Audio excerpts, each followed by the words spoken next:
over here tonight. Well, ever since he was a little boy, he's always been with that big old smile on his face. You can't wipe that off his face. No matter where he goes, no matter who he's around, that smile is always there. And I believe that's what gives him that light that shines throughout him, that attracts people to him. He's very friendly, and when he makes friendships, those are things that last for life for him. And I told him those are the biggest connections you can ever make in life, because not only they will help you in your future, but you can help somebody else, and you can reach out people that way, not only professionally but with the Word of God. He's very involved in church, very involved in the community. He's doing very good with the program Men of Vision. He's the president overall for the group, and so big old brotherhood, and everybody, Cameron's involved, Devin's involved, Trey's involved. So we would like to keep it going for the future generations of all the boys to keep going. But I've never had any trouble from Eric growing up. He's always been on the straight and narrow, just being himself pretty much, and just very proud of him for who he is, for the example he's setting for his brother and sisters growing up in the house, and very proud of him achieving his goals academically for school, being accepted to his first college pick. As soon as he applied for the first college he chose, that's what he got accepted for. So hopefully in the fall he'll be off in Polk County at Weber International University. He's been getting several scholarships left and right, here and there. Keep Tampa Bay beautiful, 2-year prepaid, everything. So pretty much, can't complain. He's being a very good, responsible young man. And I know that if he keeps going that way, ain't nothing more but blessings coming to him from God. So that's pretty much it. That's my son, my firstborn, and I love him to death, and I will support him no matter what.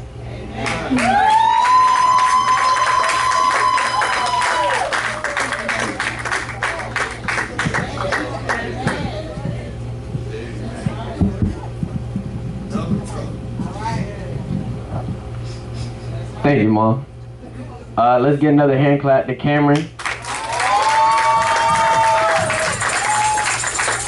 It ain't easy coming up here. It's not easy coming up here. To the praise dancers. To the step team that came up here and did their thing. Today I want to come talk to y'all about staying faithful to God and how that can teach you in many ways. And it's kind of crazy because both of my mom and Cameron was up here talking and everything. They both mentioned it multiple times about teaching people that's younger than you, older than you. And it's kind of crazy because I ain't tell not one of them what my topic was going to be.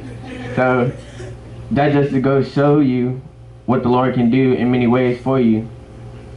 So can everybody turn to 1 Timothy 4:12.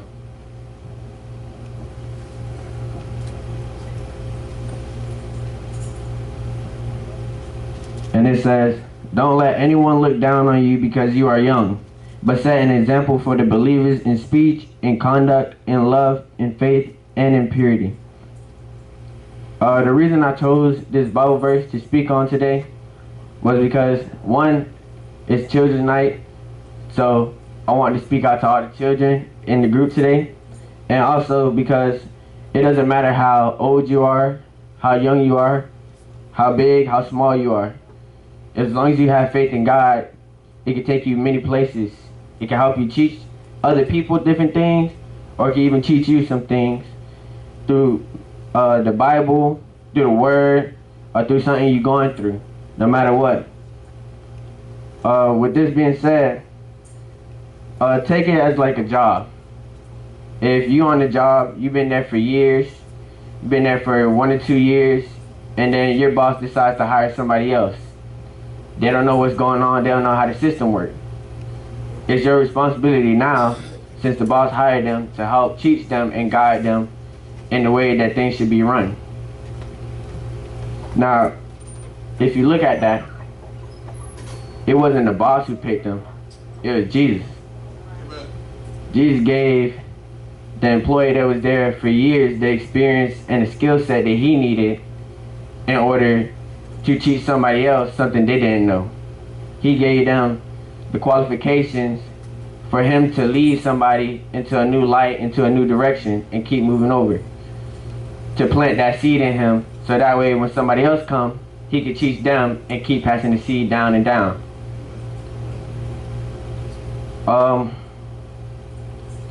Another example that I could use is roofing.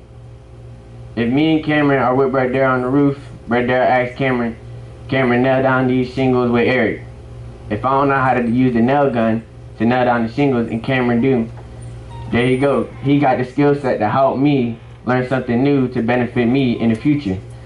So that way I could be a blessing to somebody else and help them teach the same way I was taught to nail down the shingles or whatever it is. And to keep pushing. For the young group, it doesn't matter how young you are. It could be something in school that you heard and that stuck with you. You go home, tell your parents about it. They won't even know, they probably don't even know what you learned.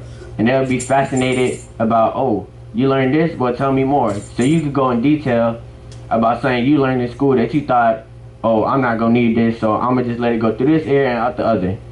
But instead, you took it in, you decided to keep on deciding to keep on listening to the teacher and what they gotta say, so that way they could teach you the knowledge, so that way you could teach somebody else. And again, that's planting the seed for somebody else.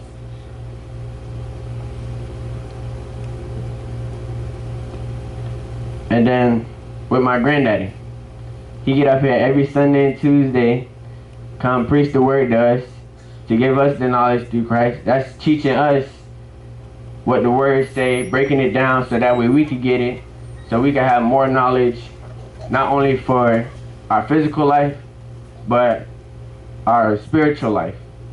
So that way he can feed our spirits, so that way they don't go wrong, they don't go the wrong way, so that way they can lead to something bright in the future. Just like how my mom was saying when she introduced me, saying I got so many scholarships coming in left and right.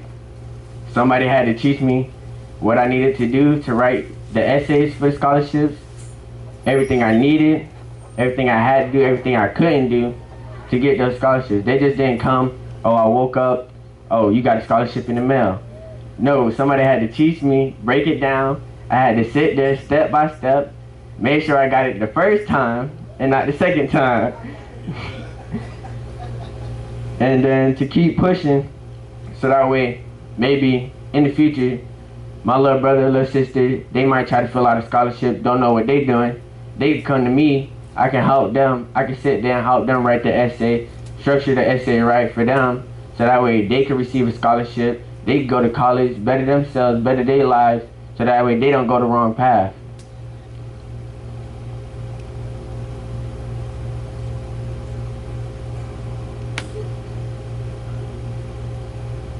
Now, it's always important not to look down on somebody, because you don't want nobody looking down on you. So if you look down on somebody that's younger than you, they gonna think, okay, I can't do nothing, I can't do this, because somebody told me, oh, you'll never be this, you'll never do that. Nobody told me I'll be up here today, twice. So that just to show you that if you keep having faith in the Lord, He can lead you in many ways. If it could be joining the United Choir, joining the men's choir, doing something in the Lord, playing the drums, playing the piano, anything. But playing the instruments. Devin had to learn from Reggie or Brett Darrell. They taught him how to play. They taught Trey how to play the keyboard. He taught himself so that way he could teach somebody else what he knows to keep passing it down. To keep passing the seed that he was taught, so that way it could grow into something else.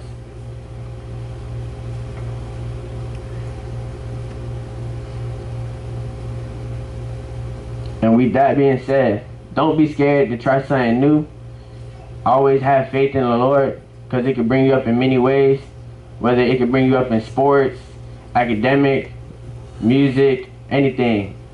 Like, if you just keep having faith, he gonna show you the right way to go, instead of having you go through all these different things that you didn't want to do just to get to the final point.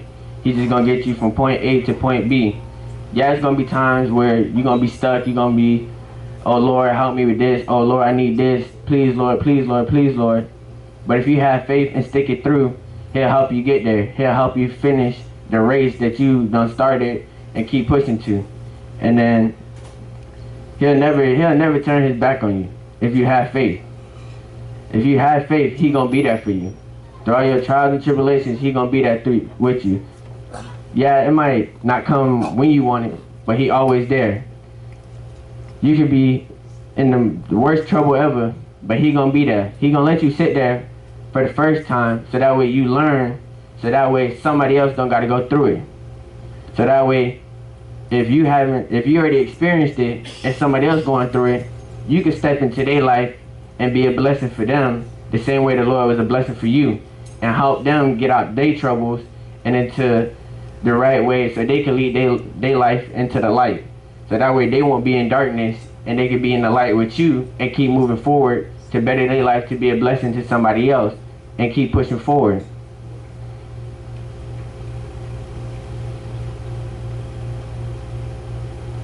And then with church, I know a lot of people like Sincere. He'll sit here, I see him when I'm in the choir or when I'm just standing being the usher, he'll be looking at Granddaddy, or he'll be looking at Reggie, and he'll be mimicking Reggie while he playing the drums and everything. And then that's a blessing right there. He trying to learn himself by watching other people.